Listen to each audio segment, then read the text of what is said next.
The only thing left is an absence. 3 Minutes A Lengthening. Bianca Stigter's documentary 3 Minutes A Lengthening is a great film about filmmaking and a quietly devastating memorial for lives long gone.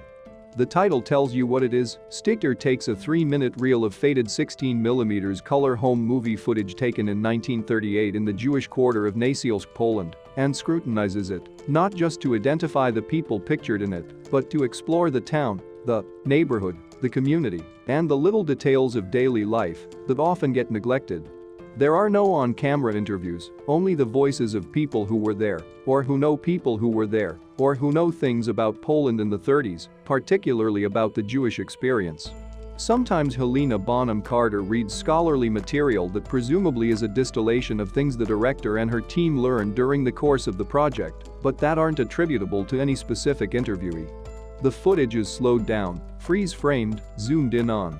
Sometimes it is slowly run backwards and forwards, creating kind of a pendulum effect, as an interviewee talks about their personal knowledge of a particular face in a crowd.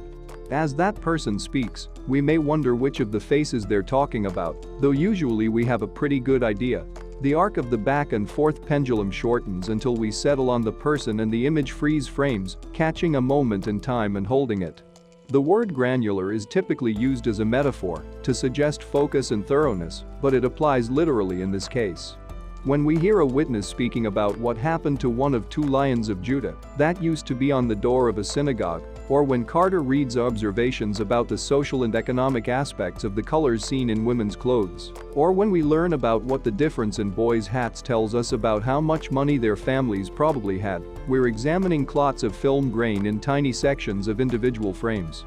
We might as well be in a museum looking at an impressionist painting, blobs of celluloid instead of paint. We know how this story ended, historically speaking. By the end of the war, there were only 100 Jews left in the neighborhood, the rest having been relocated and murdered en masse by Nazis and their enablers. The final section of the film deals with the deportation of the community in a manner consistent with the rest of the film. There is a fundamental benevolence and generosity to the very idea of making a movie like this, although if such emotions were inherent to the production, we'd never know from the way the material is presented. It has been described as a forensic exercise, but that adjective is loaded with associations from forensic science. 3 Minutes is showing us people and things that no longer exist, but the respectful and innovative approach to just 3 minutes of footage gives life, briefly, to community on the cusp of obliteration. The home movie was shot by a then-young David Kurtz and then donated by his grandson Gordon to the U.S. Holocaust Memorial Museum, which made the digital copy that is used for some of the more penetrating examinations of sections of footage and bits of individual frames. The museum posted it online, and one of the people who saw it identified her grandfather in a crowd of boys. Some questions go unanswered due to the dwindling number of witnesses and neighborhood survivors, the fuzziness of some parts of frames, and the condition of the print.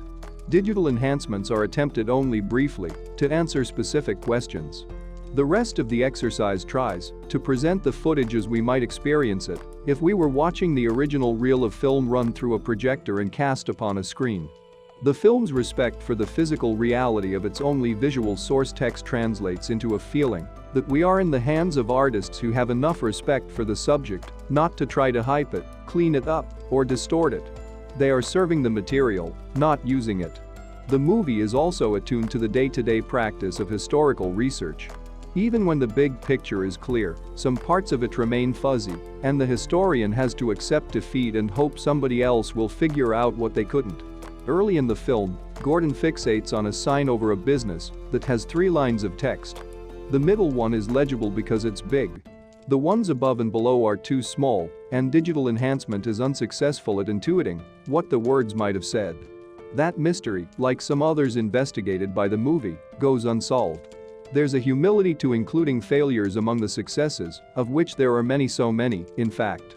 That 3 minutes inadvertently also becomes a rebuke to storytellers who don't realize what treasures they have in hand because they haven't taken the time to really look at them.